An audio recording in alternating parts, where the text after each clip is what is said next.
திருவண்ணாமலை மாவட்டம் கலசப்பாக்கத்தில் 3 வாரங்களுக்கு முன் கார் மோதி ஒருவர் உயிரிழந்த வழக்கில் விபத்து மரணம் என பதிவு செய்து சிஎஸ்ஆர் காப்பி வழங்க கார் ஓட்டுநரிடம் காவல் நிலைய சிறப்பு உதவி ஆய்வாளர் கோவிந்தன் 7,000 ரூபாய் லஞ்சம் வாங்குவது போன்ற வீடியோ வெளியாகி இருக்கிறது. இது தொடர்பான கூடுதல் விவரங்களோடு இணைகிறார் எமது செய்தியாளர் மணிகண்டன். வணக்கம் மணிகண்டன், உங்களிடம் இருக்கும் தகவல்களை சொல்லுங்க. திருவண்ணாமலை மாவட்டம் போலூர் வட்டம் கலசப்பாக்கம் காவல் நிலையத்திற்கு உட்பட்ட காவல் உதவி ஆய்வாளர் கோவிந்தன் அவர்கள் எஸ்எஸ்ஐ இவர் லஞ்சம் வாங்குவது போல் தற்போது வீடியோ ஒன்று வெளியாகியுள்ளது. இது குறித்து திருப்பத்தூர் மாவட்டம் ஆம்பூர் புதிய கோவிந்தபுரம் பகுதியை சேர்ந்தவர் சரத்குமார். இவர் கார் கடந்த வெள்ளிக்கிழமை அதிகாலை கலசப்பாக்கம் காவல் நிலையத்திற்கு உட்பட்ட ஆற்று பாலத்தில் விபத்துக்குள்ளானது.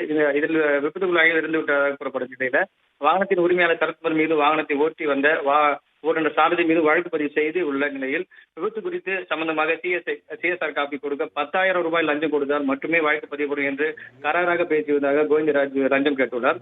அதில் முதல் தவணையாக 5,000 ஆகவும், இரண்டாவது 2,000 என 7,000 ரூபாய் கொடுத்து மீதமுள்ள 3,000 கொடுத்தால் மட்டுமே எஃப்ஐஆர் மற்றும் சிஎஸ்ஆர் ரிப்போர்ட் கொடுக்க முடியும் என்று கூறியதாக கார் உரிமையாளர் சரத்குமார் வேதனையுடன் கூறிய நிலையில் விபத்து குறித்து 24 ஆகியும் மீத பணத்தை கொடுத்தால் மட்டுமே உனக்கான ஆவணங்கள் நான் கொடுப்பேன் என்று, இல்லை என்றால் நீ யாரிடம் வேண்டுமானால் சொன்னாலும் பரவாயில்லை, புகார் தெரிந்து மிரட்டுகிறார் என்று தற்போது வீடியோ வெளியாகியுள்ளது. இவர்களை பற்றி காவல்துறை மீது மாவட்ட காவல் கண்காணிப்பாளர் உரிய நடவடிக்கை எடுக்கும் கோரிக்கையாக வைத்துள்ளனர்.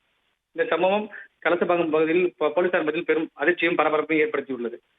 பிளே ஸ்டோர் மற்றும் ஆப் ஸ்டோரில் இருந்து பாலிமர் செயலியை QR கோடு மூலம் பதிவிறக்கம் செய்யுங்கள். செய்திகளை உடனுக்குடன் பெறுங்கள்.